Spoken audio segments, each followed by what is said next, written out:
It began with 3 pillars, the foundation for UW Esports, pushing ourselves to greater heights. Community. Career. Competition.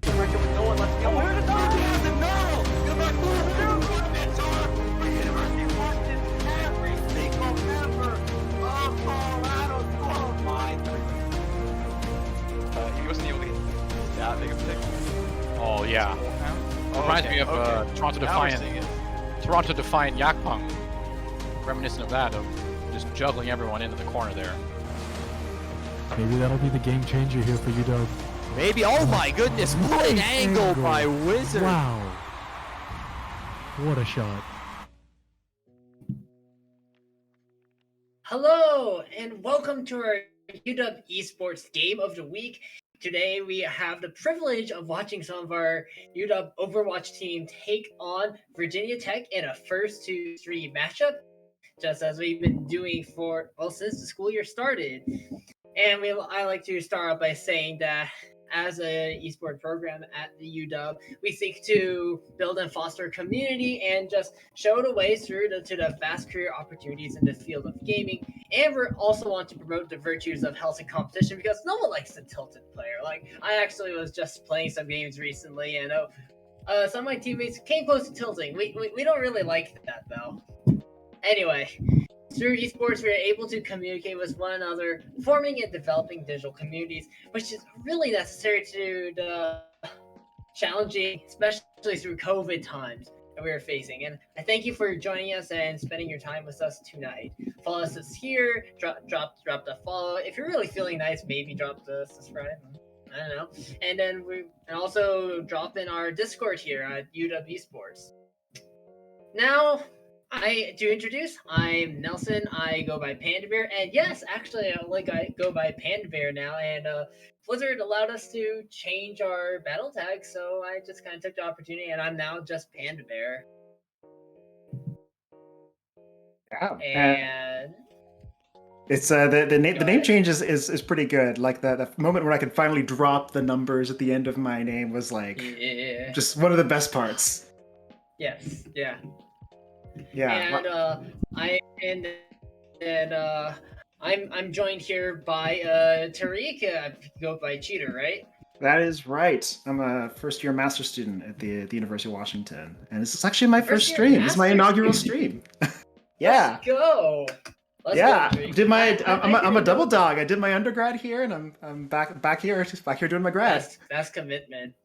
That's commitment right there. I actually didn't know you were a master's student. I thought that you looked to me like a junior or senior just by looking. Yeah, no, I kind of run real low key about it. That's okay. We're here now, and we're here to cast some great Overwatch. And we're going, as I said before, against Virginia Tech, and we're going to be playing starting off on Busan, and later I believe the next map will be Kings Row. But yeah, we're starting off with some Busan. Busan has a fair share of open maps other than maybe mecha base, but I'm really looking forward to see what our two teams pull out here. I'm still trying to get a grasp of exactly what is UW's most comfortable composition. Like last year, really obvious the super aggro dive. It's been more varied this year though. Yeah, I think especially with all the balance changes that have been happening lately, right? Like there are so That's many. true. They've been really trying to kind of branch out. Ever since the kind of disaster that was GOATS, right? They've been trying to figure out what are all the different ways that we can branch out the strategy so it's not just always going to be some variation on dive, right?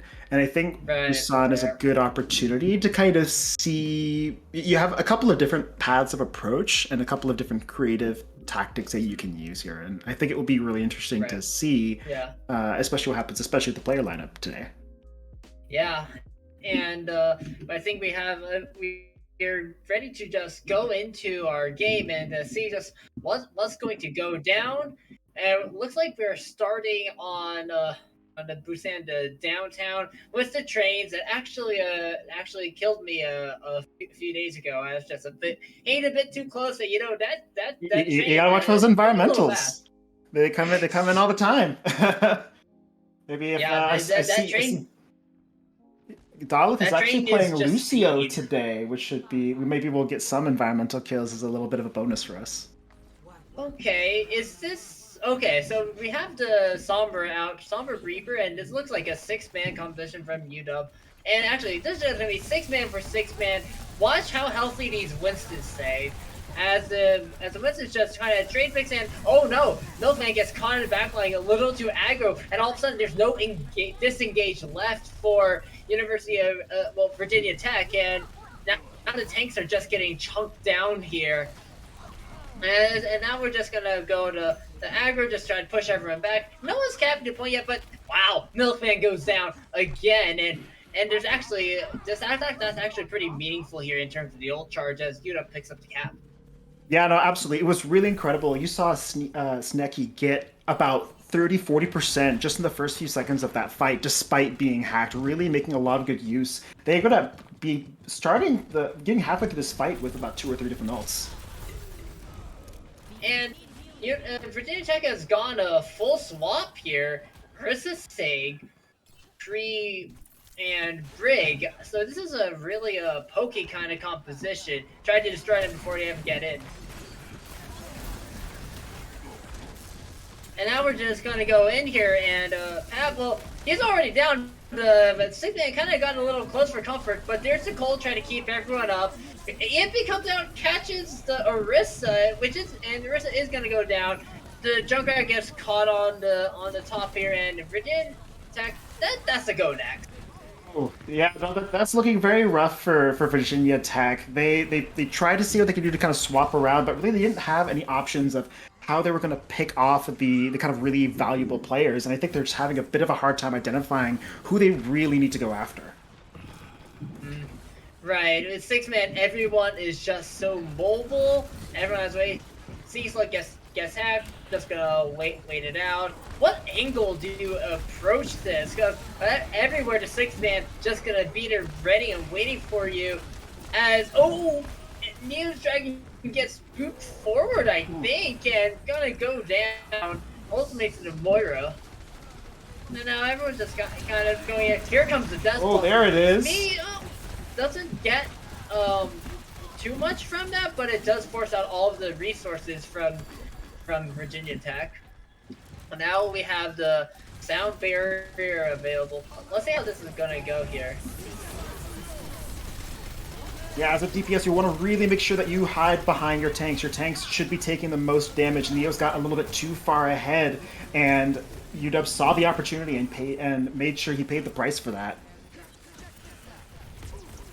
Right, as the player's just gonna finish, we're at 99%. It's just too much. Tab's gonna pick up the kill on Sneaky, but nothing else is gonna come from that. That is a 100-0, and Virginia Tech, they were never really able to find the kind of pokey engagement they wanted. Yeah, generally, what Virginia Tech needs to do for this next round is they need to be able to find what that most valuable player on the team is, which is pretty difficult because they're all kind of even right now, and I think they need to identify a good angle of attack for this next point, and they need to figure out who's the key player that we can get rid of that will turn this map in our favor. Another option they can do is maybe trying to split their approach and have some of their poke players kind of go around and get some valuable picks on the support players from behind. That being said, we're looking at a complete swap for both sides with Virginia Tech going for a very poke-type brawl, and University of Washington, they're going to go up the side towards the coast with the Orisa Sig, and now we'll see how effective UW's poke comp is, or if Virginia Tech able to close the distance and just get right on top of the Orisa and Sigma. Rotates attack coming. Oh, that's a big wall. Picks up Dallas, but just trade it out. So we're out of 5-on-5, but oh no, now there's 2 players down, and this is gonna start looking really difficult for Virginia Tech. as they're still going here, but no, the tanks have to back out. They're too low. The point cap's gonna go over to University of Washington. Just gonna try to stall it, force the diva to reset here. And UW, they're gonna be able to hold close, although you on one hand you can kind of hold close, on the other hand, where do you think they should hold? See, the problem, the approach here is that they took that poke approach, and both teams were taking that, and it's when you're kind of having a bunch of small skirmishes like that, it's really hard to kind of get a reliable win out from that. I think what Virginia Tech really needs to do is they have a Baptiste's ult coming up here. Maybe they can try to use that to kind of break through some of the extra damage that's coming through from the double shield composition that the University of Washington's bringing in. He's fallen off. Ammo field's too late. And all of a sudden, there's no main tank for Virginia Tech. They do get mad cow disease, and now UW is gonna be sorely lacking healing. But Batiste gets traded out. Smee is just picking everyone off. He's going crazy. Picking up 3, and he wants more. Yeah, Smee seeing that poke composition that they're trying to figure out how to do, and just immediately just switching off and countering that, saying, "No, you are not going to take anyone from my team down today."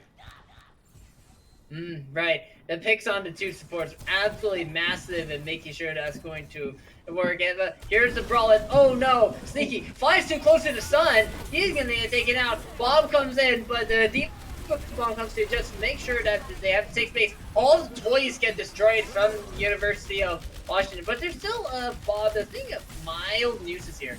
Gone now, so looking to come in, but here comes the long-range blizzard from Chad onto May. Doesn't get anything, and actually seems like gets to eat on the pulse bomb. Smee's putting in work on the high ground though once again. Shatters down. He's too low to do anything about it. And this, the poke is just so deadly. The Virginia Tech were never able to get the engage that they wanted.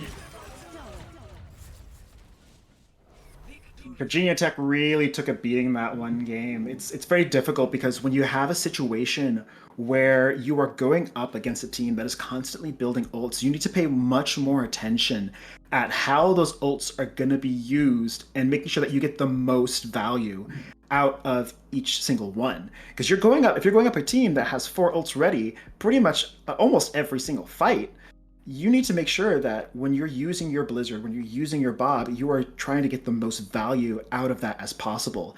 I'm not sure how good of a decision it was to kind of throw the ult from so far away when there was only maybe 2 or 3 players that were ready to take advantage of that.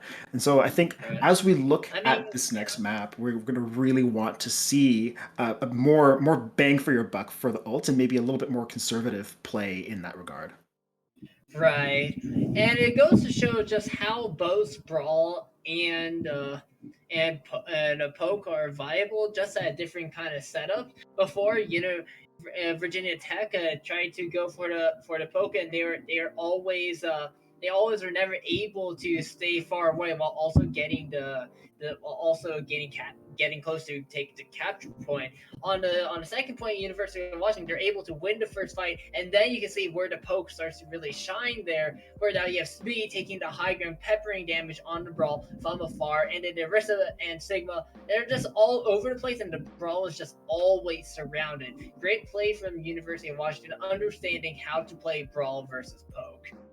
And now we're going to be heading into King's Row for our second map, and in UW, they're probably looking to end it right here. Yeah, this is going to be a bit of a challenge because the fact that UW has such a very good Brawl composition. There's one key choke point in King's Row, and that is going to be that first pass right by the bus. The only other options you have to really get around that are if you use a Symmetra to kind of teleport up behind them and maybe get a little bit of space and force UW to back off a bit. But it's going to be interesting. We'll have to see if they're able to kind of take advantage of that a little bit when it comes to their turn to defend. Right. Now it looks like that Virginia Tech is going to go for most honestly, problem. Honestly, this isn't really a problem. It's poke with the Reinhardt is what's going on here. You have all of this long range damage with the Torb and Zen, Sigma as well, and the Junkrat and the brawl from UW. It looks like what they're gonna roll here. They're gonna find a way through it. Oh, and a critical sleep on the no. Reinhardt right there. That completely nullifies any way of blocking out that damage. Oh, that's such a huge mistake from Pab, allowing himself to push up and get slept like that. And there's nothing that can be done at this point. There's no kind of way to just hold space without their Reinhardt in this composition.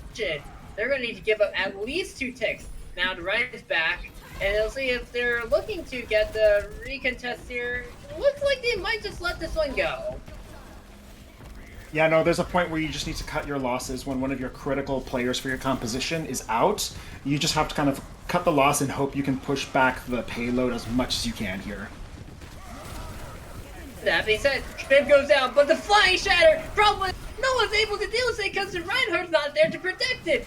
You can fly in the air all you want, but if you don't have any way of avoiding it, doesn't matter how long you're in the air. Absolutely incredible play there. That was perfectly executed, good timing and synchronization between Mag Call Disease and Mags. Like, they just kind of read that very well. The communication was on point, and they really just pushed back Virginia Tech twice in just a short period of time.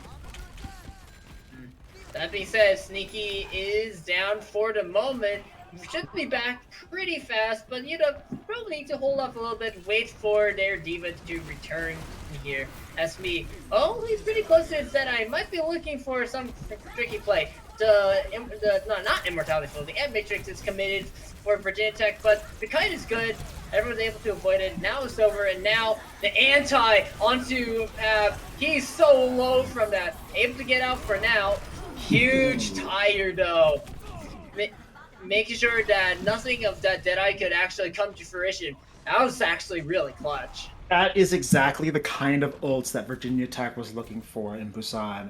Finding those opportunities to really clear out a batch of critical players. What? Wait, what's Trim doing? Trim has no health here, I think. He's just dead. But Matt gets a charge? Takes out Milkman? I don't even know what's going on anymore. This fight became messy, but somehow UW isn't winning this. Picks traded back and forth, but this looks like Virginia Tech should be able to hold. But oh no, here comes the sound barrier and Shatters in response. He's not gonna get taken out. Pab was too low. And now we might have to Flux to try to stall things out here. There it is. And that's actually going to prevent a bit of the follow-up from the Shatter from Mags. And this is going to, the card is 3 meters at 7 away, but UW, they're pushing forward. They can't stand up to the pressure from the Rhine, but there comes the Ant Matrix to relieve some of the pressure there as the shield from Mags is low. He's gonna need to reset a little. He's got no barrier. He's in trouble. And oh no, the anti-nade, and Pab's gonna get taken out again. And now the Shatter, nothing to block it. The tire gets one, but nothing else. That's a full team wipe for Virginia Tech. They felt like they were kind of getting their grounding back on at the end there, making the right choice about getting splash damage for players that are so grouped up together, but it just was not able to connect and get those kind of 2 critical picks to kind of force you to back off entirely. What's he doing? Going for a cheeky anti-nade? It's huge! It gets 2! And the ammo's gonna have to go up, but nothing's gonna be able to save him once you're anti-naded. Oh my, what a bold position there, but it works out. Lucky there, being a little cheeky and shooting into the spawn right there, just preventing them from ever getting out and being able to do anything about that point. Chad falls. That's such a brutal stagger. You're only gonna have a 5v6, and they're holding right at the spawn door. There's a bomb and a nano in your face. Is anyone gonna be able to touch? The answer is no. nothing's gonna save you from that when there's so many ultimates right in your face. Great play from UW, knowing they have the resources to be able to hold that close. Yeah, those resources, again, really, really important. You need to pay attention to your team's ult economy and see how much damage you're taking and figure out the ways that you can reduce the charge by the opposing team. That is bit Virginia Tech in the last game. It's biting them really hard this game. They're starting to kind of get their fire under them with figuring out like how to kind of get a little bit of damage and poke at some of these fights. But as long as UW keeps on landing hits, that's going to build that ult charge in a way where they can't really compete unless they're able to block that. Yeah, I noticed that Virginia Tech is trying to hold the corners on a comp that isn't exactly this. Wait a second, what am I looking at from UW? What? This is gonna be a very interesting round. I think they're kind of playing a little more risky, just to, I think, to see what they can do to kind of poke around here. I think I think the Widow pick is going to be interesting because I think they're going to want to pick out Neo's Dragon, because Neo's Dragon was doing a lot of damage to that team with that Riptire and just the ability to get that little poke damage onto some of their critical players. Okay, so University of Washington, I think it's fair to say they're feeling confident if they aren't going to run the Rhine. Wait, this could be a huge hook. No way, is this a thing? Is he gonna do it? Oh my! Oh, he got the hook on the Lucio. What? That is what kind of spot is that? That's crazy. I think everyone just has some kind of special lineup for that or something. Like, oh, I have this really cheeky spot, or I have this really cheeky slam I could do. Oh, that was crazy. That was almost dive, except, well, the Hog didn't need to walk up. Everyone walked up to him. They have to know he's here now, right? There's no way. You don't see him at all. You give him a free pick again. Completely ignoring him from behind. And pushing a little bit too far and overextending themselves. That's it. There's a trade, and the Brawl is on the point now. But that's a big win for me, winning the Widow duel. And Pop, he has his legs cut off from under him with Milkman going down. And I feel like Virginia Tech doesn't know how to deal with this. They're kind of playing, at least Chad is kind of playing mystery heroes. It was on the swapped to the Tracer earlier. Now is on the Widow. Now he's on the Kree. Trying to figure out just how to do it. Come on, this can't work. Okay, they're shooting. They're shooting him. Okay, thank goodness. Another critical pick by Snecky, right on their key support player. It's going to be difficult to push in when you have that. Okay, there's just so much pressure from all sides. This is a dive comp, except that the Hog just exists there, and as they just say, deal with me, I dare you. But there's a Sim TP just to get close right now. Whole Hog comes out to try to deny the engage, and it works. Ryan's out of position, can't protect anyone being zoned out by the Whole Hog. Everyone behind him falls. At this point, University of Washington might as well be part of the map. They just like build a new gate there and just say you cannot pass here if you are Virginia Tech, which is pretty much what they are doing here. Snecky getting those critical picks on support players, and Virginia Tech trying to see if they can ignore, and it's just really hard to do anything. We have Chad on Genji here? I guess it's a challenge. What about Chad? Oh no, that can't happen. Sneaky is just having a field day in the back line. This isn't okay. He's just walking around the statue as they're rotating, and then just hook someone and they're dead. It's crazy. This is absolutely brutal for Virginia Tech. They're not able to protect their key support players right in the back. Oh my god, is there? No way. Oh my god. There's a grab it. No way. Oh, there's again those support players in the back. Okay, now they can't even challenge. Oh my god, it's me. Why you gotta do it to them? everyone on UW is a threat here. It's something to try to just deal with one threat sneaky on the Hog, but then you got to deal with Trim and then Smee, just taking damage from every single angle, and it feels like there's no safe place to hide. No safe place to hide is right. UW is basically flaunting their power at this point, with the Widow just standing right on top in open ground, knowing that she can't really be contested.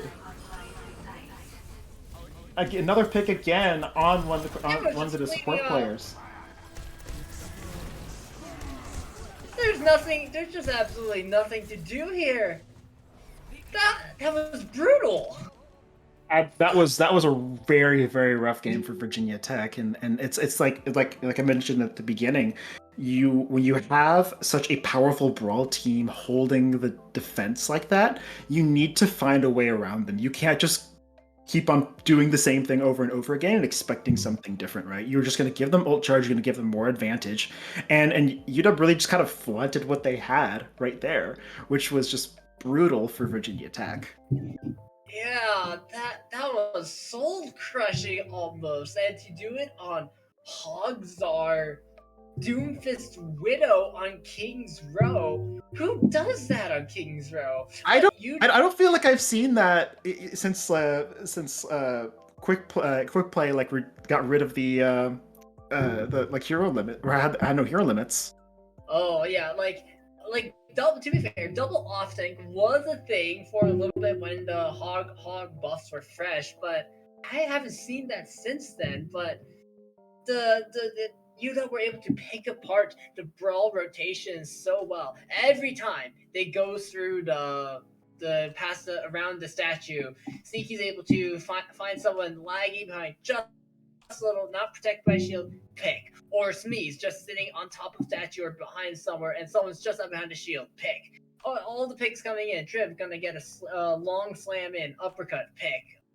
The brawl was never able to get the engage they wanted, and I think that's the story for this whole match. UW were always getting the fights on their terms, and Virginia Tech never on theirs. Yeah, that's absolutely right. Like, being able to redefine the arena in your favor is critical. Like, as soon as they saw those Widow picks coming in, and as soon as they saw the Hog picks coming in, just everything kind of coming out their back line where all their supports are, they should have re-strategized and figured out how are we going to keep our group together in a way where we can kind of protect those critical players and actually get some use out of each push. Because each push is really valuable. You're giving up in say a control point scenario, you're giving up like 20-30% of the capture rate, and in this case you're giving up a good 40 seconds. You only have about 4 or 5 attempts that you can make before it's game over. UW knows how to just pick that apart right there. Well, congrats to University of Washington for that brutal victory. Oh my! Or I don't know if I'll be able to sleep well. I think have hog hooks and him my nightmares to seeing the and behind the scenes with our observers and the production crew. Thank you so much for watching. Remember to check us out at University of Washington Esports. This is on most platforms. This is our not Discord, our Twitch. I couldn't remember what Twitch was for one moment. I'm like, what's that thing that we're streaming on? But I thought it was a Discord call. Nobody's watching this, right? Yeah, I don't think so. That being said, I hear that they're collecting a blue reel on us, so I don't know how I feel about that. That being said, I suggested it, so maybe that's on me. Anyway, check us out on our social media handles on Twitter, Instagram, and on YouTube. We are UW Esports, and join the Discord if you're interested in doing any of just like casting. We actually we're totally taking a UW Overwatch casters. Totally do that. It's a blast. It's not the easiest thing in the world, but it's a blast to do. Yeah, absolutely. Anyway, so that will wrap it up for us tonight. Any last words? I'm scared that Smee is just going to snipe me in my sleep. That's all I have to say. I feel you. I feel like I'm just gonna have. I mean, that's the nightmare tonight, and probably the day after, maybe 3 days. I don't know. We'll see how long it lasts. But thanks so much for tuning in. We have the games every single week at 8 p.m. for Overwatch, and then if you were here at 7 o'clock, that was also Rocket League. And we'll hopefully see you again next week. So thank you so much for stopping by. It began with 3 pillars, the foundation for UW Esports, pushing ourselves to greater heights. Community. Career. Competition.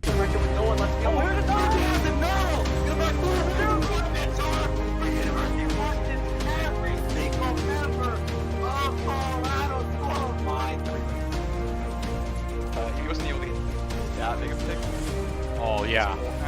Reminds me of Toronto Defiant Yakpung. Reminiscent of that, of just juggling everyone into the corner there. Maybe that'll be the game changer here for UW. Maybe. Oh my goodness! What an angle by Wizard! Wow. What a shot.